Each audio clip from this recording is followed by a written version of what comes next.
Okay, we've got a blinder today. My impulsion, expulsion, how magnets grab hold of other magnets by a scroll lock, because it's vortexes and waves going in and out of a magnet.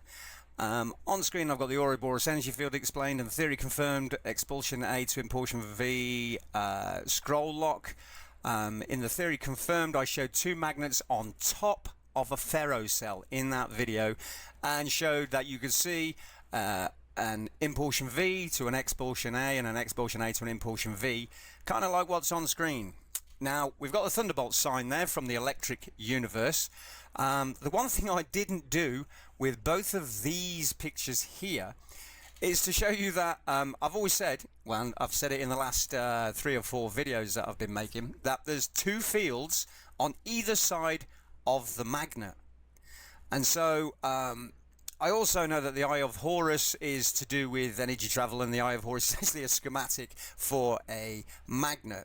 And I've been drawing things like that, so here's a few of those things on screen which aren't going to make any sense, and there's about 7 or 8. You can stop if you want, but these are the travel of energy into and around a magnet.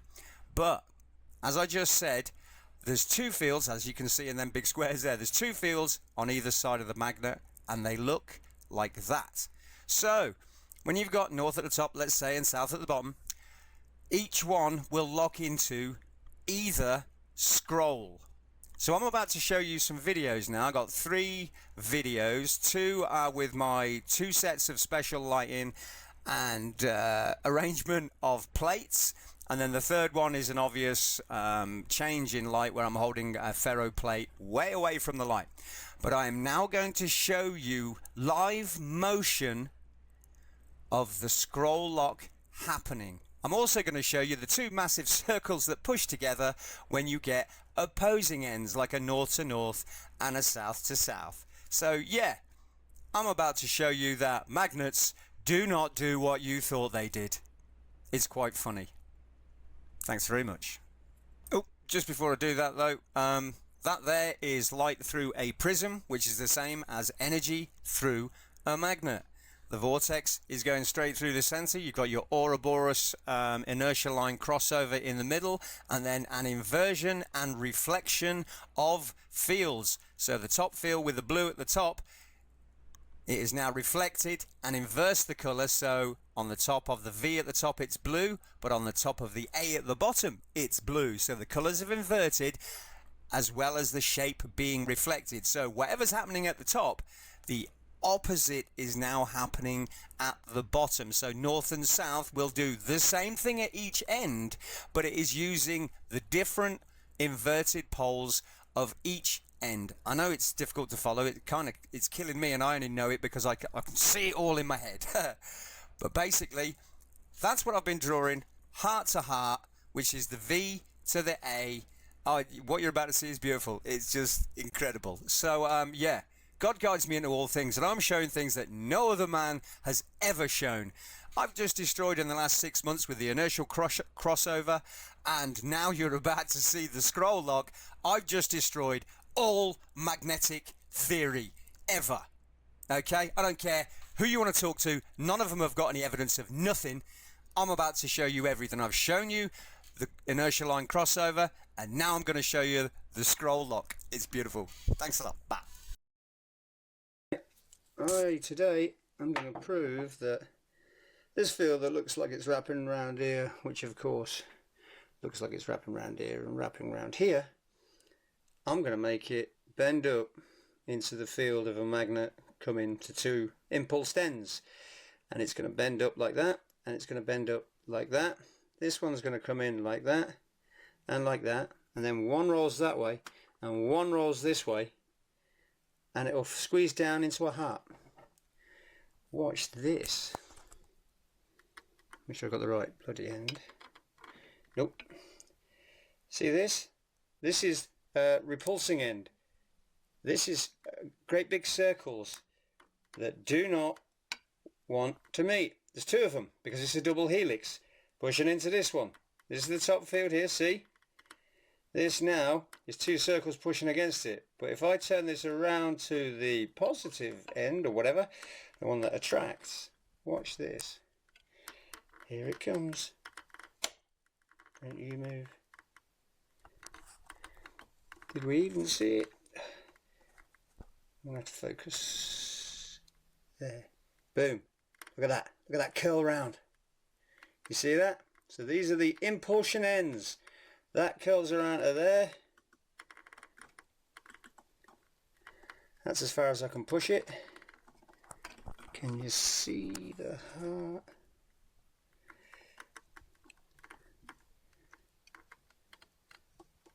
Look at that heart. Boom. It's like an apple. Right there. So, even though these look like they're bending downwards and going around the magnet, they are not. They are separate entities that wrap in like that. Now we have an apple.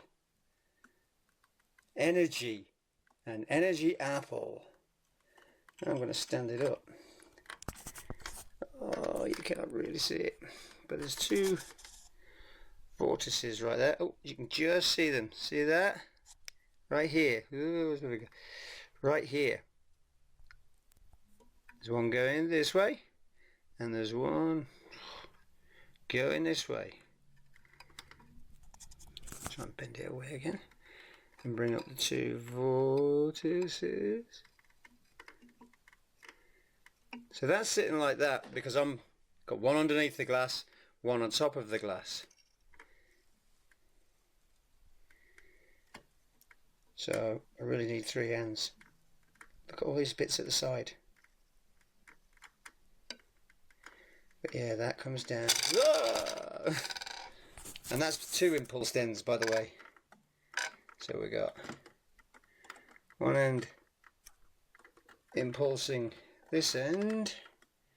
See everything bending around? Like that. Look at that. All coming into the middle. And this end is also joined. So it's kind of like a, excuse my lack of hands. Okay, I've just stopped it there because that is now solidly stuck there. I just want to make a little suggestion. The big block is the sun. This one on the other side of that electrical glass barrier is our planet, and we're attached to the top and bottom end of the sun, and so we can't move. That's the whole point of that. That top long magnet won't move. It just springs backwards and forwards, up and down no less. So that could well be how we're attached to the sun, which is what I've said. We're attached to either pole in a vortex coming towards us, which then goes into the poles. So yeah, that could be how planets are attached to suns. Because it goes with my theory that I said in the past of both poles attached to our poles and run through it, double helix, blah blah blah. Oh well. So let's stick this up this way. And there again we have our circle. You see all the rings in here? So there's one right there, one loop there. And the other one's here, but it's going the opposite direction, which is why you can barely see it. And then we're going to... So this is still the impulsion end. As you can see, I can move it. And we'll pull away. I'll bring in the other end again. Oh, didn't like that even vaguely. But we saw that it was circles on the other end.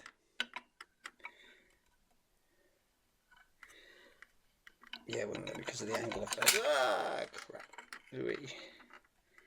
So you can't really see at this end because what I'm doing, I've designed it so I can see up this end. Oh, can't lift that. I have to twist it. Okay. Now I've got to move everything down because I've moved it all the way up.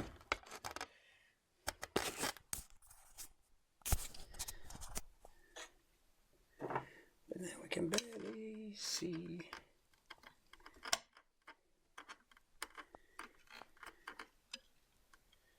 And all the way around. It's a shame my camera is rubbish, although I can't find a camera that'll actually do this. But if you're looking over here, you'll see them all coming in.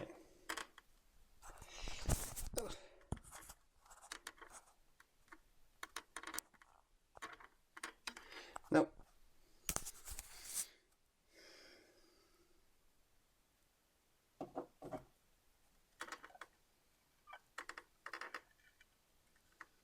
And again, you can see as it enters the shot, everything curls towards it and wraps up. See his wings coming in? Boom. Because it's a huge vortex.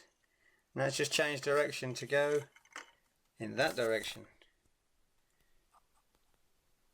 See those vortices? You can actually see two of them. Oh, get off my camera. It's difficult enough as it bloody is.